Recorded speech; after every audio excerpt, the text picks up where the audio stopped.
My name is John E. Girton Jr., aka Virtual Pastor G, and I'm blessed to be able to share with each of you a little bit of what God has blessed me to be a part of for the past 2.5 decades.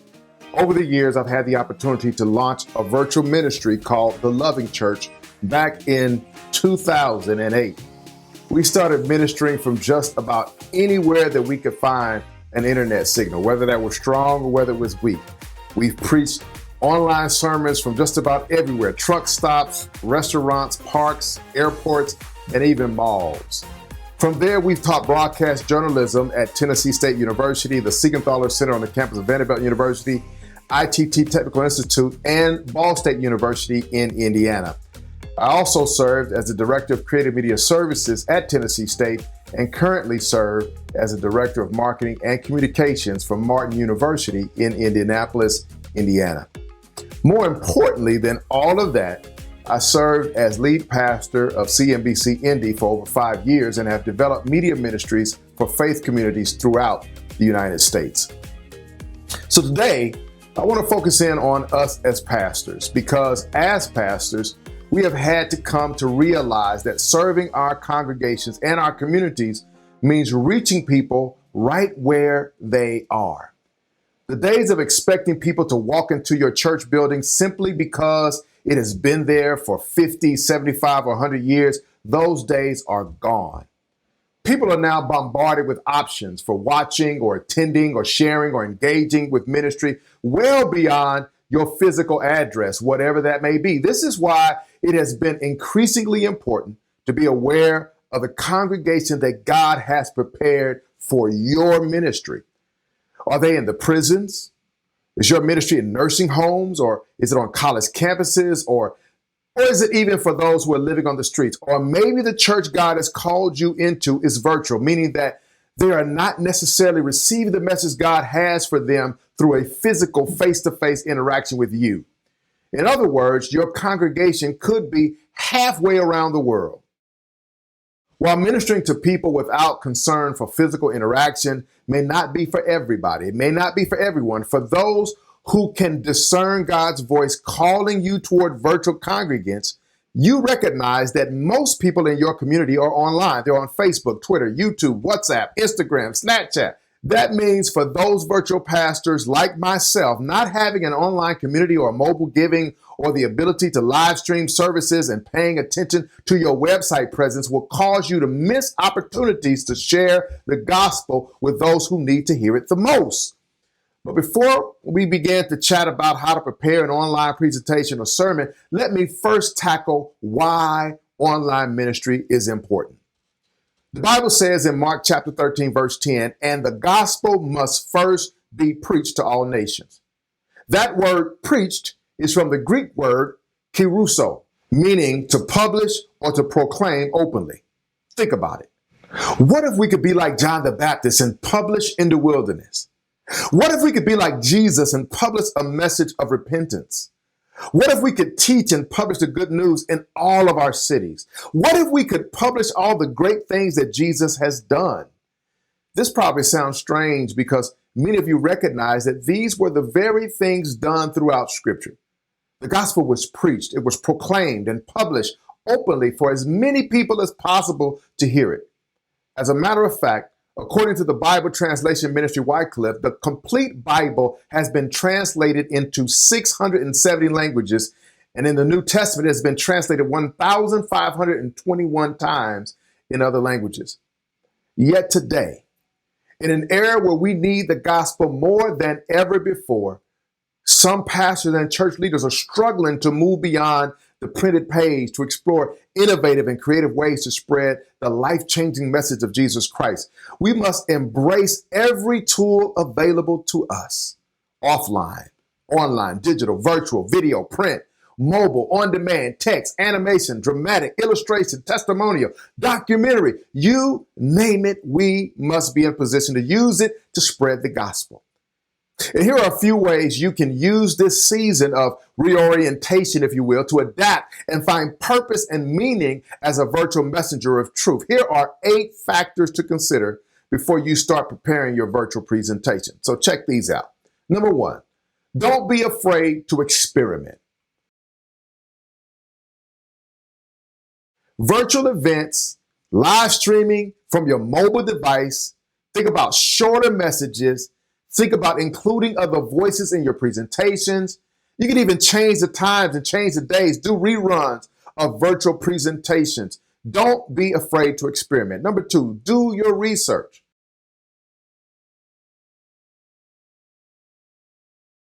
Take time to review what other virtual ministries are doing online. Some are blogging, others are producing weekly content. You're not trying to be like them. You want to take the best of what you learn from others and make your blog posts or your podcast your own. Never do research for the purpose of copying someone else. Your opportunity is being the best you that you can be. Number 3, go with what works best. You won't have time in the virtual space to march up to the choir stand, or you won't have time to wait for the offering to conclude to engage with your audience. The virtual environment is tight and controlled, and so you must be well developed, and your program has to be set for what works best about your ministry. Okay? Make ministry personal. Talk to your virtual congregants like you know them, like they know you, like you care for them, and like you want the best for them. The virtual environment should not be approached any different than you would approach a one-on-one conversation with somebody else who just asked you, what must I do to be saved? Think of it that way. You must be sincere. You must be honest, transparent, be engaging, and most definitely be empathetic. Give people the front row seats.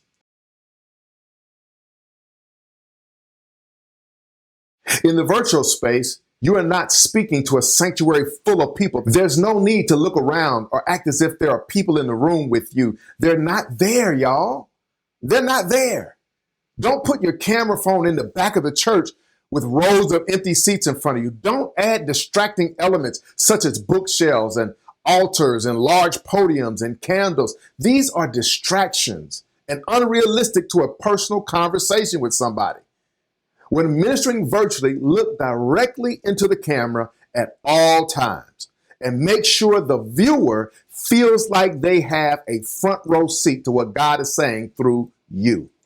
Look at them, point at them, refer to them, ask them questions to ponder, get loud with them, and then whisper to them.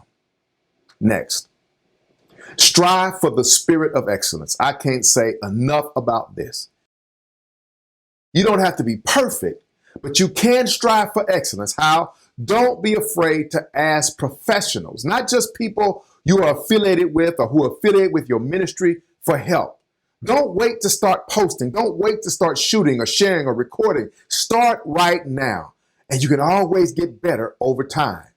Add better lighting techniques. Seek out and purchase better cameras and audio equipment. Seek out editors for better final products. And here's my next one. Be consistent.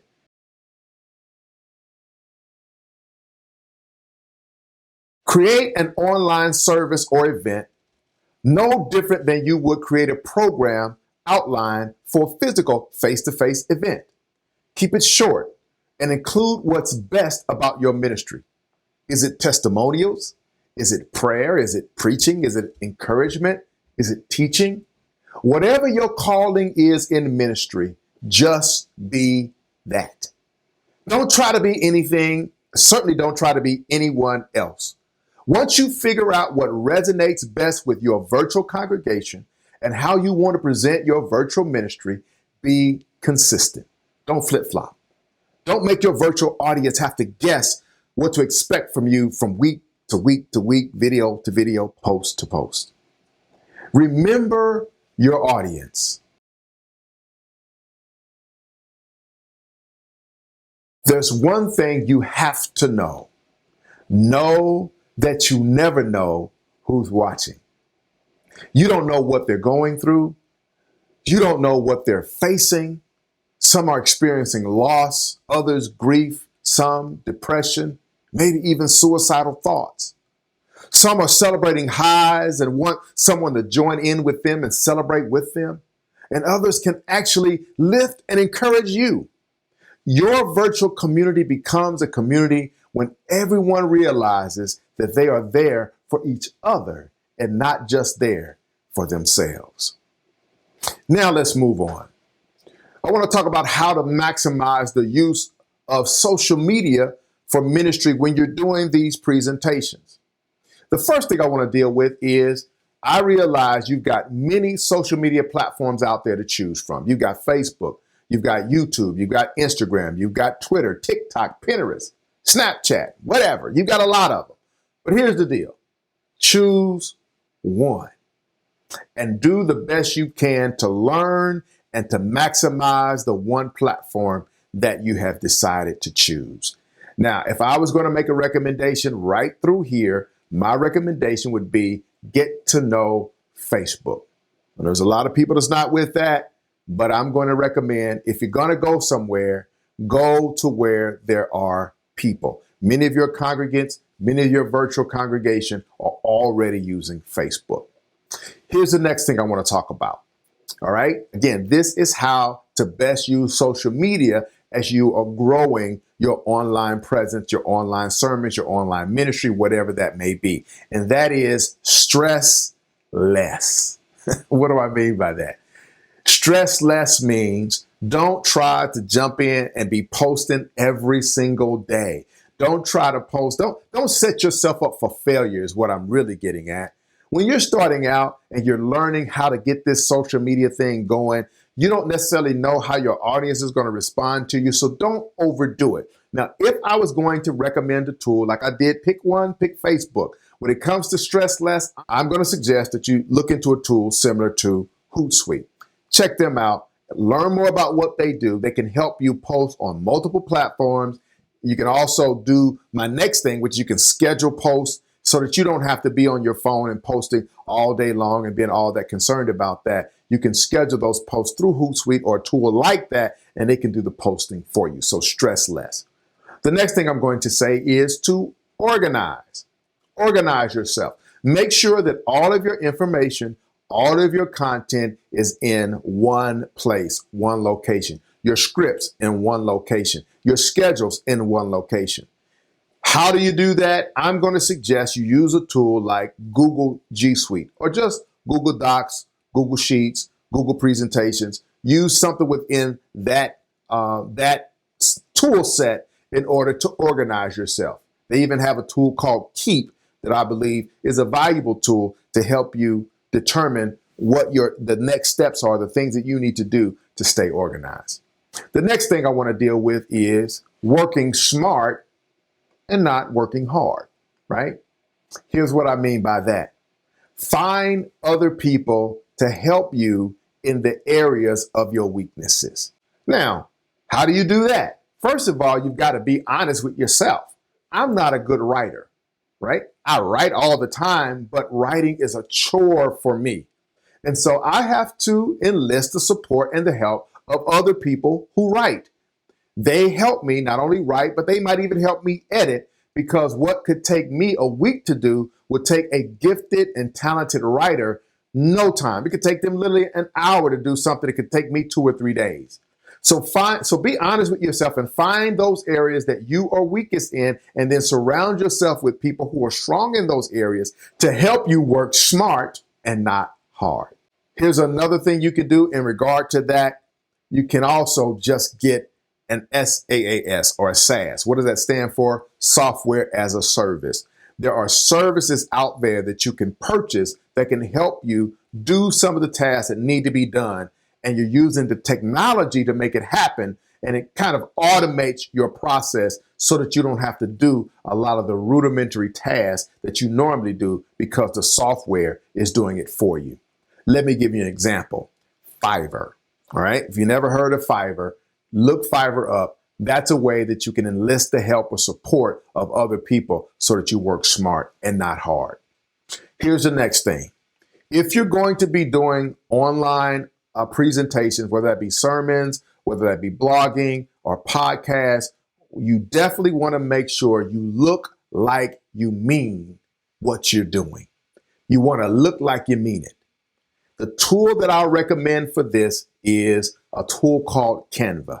Canva is a resource that can help you very quickly, very easily, and very professionally create graphics for all of your online material, all your online content, and you can make it look like you meant what you were doing. Don't do all that cheap, cheesy marker stuff. You can actually use a tool like Canva, and it can help you do high quality graphics. And I believe that'll be a blessing to you. Here's the next thing. A lot of people don't think about this, and those that do typically don't get it done because they just don't know how to do it. And that is have a website to drive your traffic back to. So as you are building your online audience, your virtual congregants, your virtual message, you want to make sure you have a location that people can go back to. All right. And I'm going to get to the next point in just a second, which basically feeds off of building an online presence. You must pay attention to your online presence and have a website that also allows you to collect information from the people who visit your website. Okay. Have an online presence. Make sure that it's professional. Make sure that you keep it up to date, and make sure that it has the ability to collect information from website visitors. If I were going to recommend a tool for that, I would recommend Wix.com. Look them up. There are other services out there like Wix, which are hosted website like Weebly. You've got Squarespace. You've got GoDaddy. You've got other services like that out there, but I recommend Wix.com. It's very easy to do. It's WYSIWYG, or what you see is what you get. That may be a term some of you all are familiar with. You can get started for free, set up your website without paying a dime, and then when you're ready, purchase your domain, tie it to your website, and you're in business. Okay? Now, this next recommendation feeds off of your website. Like I said before, one of the key reasons why you have a website is that as you drive traffic, as you drive people to your website for more information, you want to make sure you can collect information on your visitors, at least an email address. If you can collect more, get their first name, get their last name, and get their email address, because that gives you the ability to communicate in a very customized and personal way to those individuals later on. So the reason why you want to collect that information is because you're going to do this recommendation, which is you're going to build your own database and begin the process of creating community off of your social media sites. This is very, very, very important. I don't want you to take this lightly, how important it is for you to have the ability to communicate to your audience whenever you feel like it is necessary. Okay. So how do you do it? You have an online presence and you collect information from that online presence so that you can build a database and build or create a community that you can communicate with. Now you can also tie that website into a tool, and I'll recommend this one, like MailChimp. Okay, there are other services out there similar to MailChimp. Constant Contact is one, Deliverr is another, but I recommend MailChimp. Here's the next thing I want to recommend, and that is that you be patient. Let the church say patient. Okay, be patient. Rome was not built in a day. And with technology changing every single day, it is important for you to develop a methodology of being patient, unlearning, and relearning new information or new knowledge so that you can keep up with what's going on. Some people say, well, when is the best time to actually get into this virtual technology thing? I always say that there's never a best time. You just have to close your eyes and jump. And once you jump, what you want to do is you want to use a service like Skillshare. Look them up. That's a service that you can use to actually learn new skills with regard to social media. You can learn things like how to best use your Twitter, how to best use Instagram, how to best do podcasts, how to best record, how to best shoot like I'm doing right now. You can learn those skills on a website like Skillshare. If all else fails, you can use a service like YouTube to learn what you need to learn to stay current with technology. My prayer is this, that some of this brief information has encouraged someone out there to ask this question: what is God calling me to do in ministry in this season? Because if you're led to ministry that is virtual, where your congregants aren't face-to-face, they're not right in front of you, you don't necessarily see them on a regular basis. Matter of fact, you may never see them. You may never even know what they are.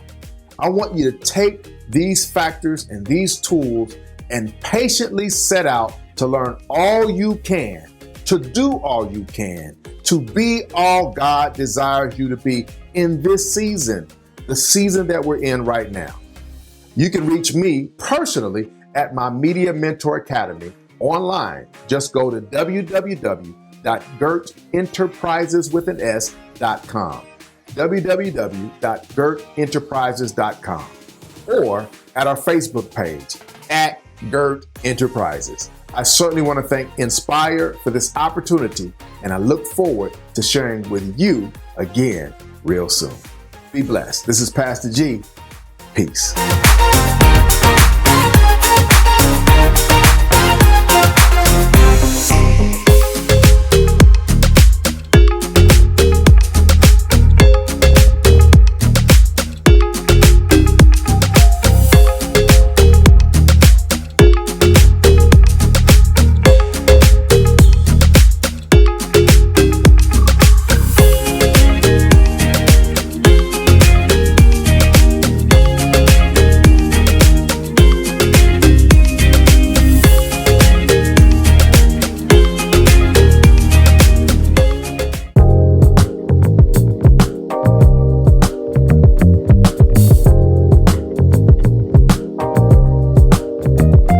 Welcome, everybody. This is Pastor G, founder of the Media Mentor Academy. And I want to thank Faith in Action for allowing us to share some critical best practices for all of those who are wanting to improve your streaming video quality during social distancing, really during social distancing and beyond. Some of the information that we'll share today will not only be beneficial now, but it'll be beneficial into the future. So if you're ready, let's jump in.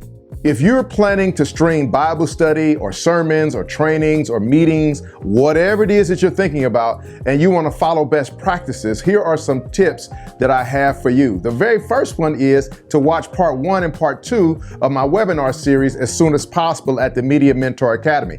You can access all of that information at www.girtenterprises.com. Additionally, I suggest that you get creative and think out of the box if you're budget conscious and you don't have a lot of professional resources. You can get a lot done with simple tools if you don't overthink it and try to compete with what you see other people doing online. Just learn some of these tips and put them into practice, and you too can make something as simple as your cell phone look amazing online. Again, think outside of the box. First, watch my video on lighting, on natural lighting, and then find an area in your home, in your office, wherever you are, where you can achieve that type of key lighting that I mentioned in the video demonstration. The second thing I want you to do is you need to just use your smartphone.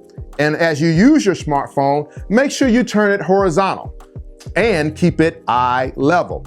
We don't suggest that you hold it vertical or upright. As long as you position yourself in the middle of the screen, you should be good no matter what format your end user is viewing your video, your sermon, your teaching, your meeting on, okay? Here is a low-tech warning. If you don't have a tripod, just get a box or a stack of books and build that box or stack of books up so that your camera is shooting you eye level. Don't have it shooting the ceiling, don't have it shooting the walls. If you don't have any Scotch tape or anything to tape your camera up, just make sure that you have fixed your camera to the side of a box or the top of some books, and that should work.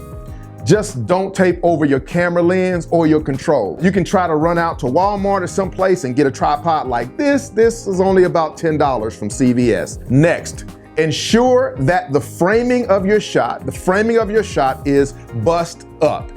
Don't be too far from the camera for a few reasons. The number one reason you don't want to be far from the camera is audio quality being the most important. Also, if you are arm's length away, that will give you the ability to reach out and start your live stream. And so arm's length should be good. Make sure you've prepared your notes, your meeting notes, your script, your sermon manuscript, your scriptures, your announcements, your email addresses, your giving information, whatever it is that you plan to say on your live stream, prepare it ahead of time. Here's my suggestion. If I were you, I would invite someone to join the live stream with you, to continuously post the information that you have so that you don't have to think about it or worry about it while you're live streaming. Charge those individuals with the responsibility of keeping up with the viewer comments by welcoming others into the live stream. They can answer any general questions. They can post preach doc or teach doc or amen when you're really preaching and teaching. And also make sure that they correct any errors that you make during your live stream. Believe it or not, it's extremely easy to say something wrong in the moment of streaming and not even know it. They can catch those subtle moments and correct them in the feed where you're not even worried about it. Lastly, test, and test again before you go live to make sure that things look and sound okay. There are a few other things that I'd like to suggest, but you can grab them in my webinars, part 1 and part 2. Just go to Media Mentor Academy at www.girtenterprises.com, where we have set up a 3-month free plan just for you. Now, if any of this information that I have given you on today has been any way valuable, please consider supporting us. No amount is too much or too little. Just go to our Cash App and enter $John Girton. It's on the screen, and that would be a blessing. Thanks to Faith in Action. Hopefully we'll see you in the Academy real soon. I'm Pastor G. See you later. Peace.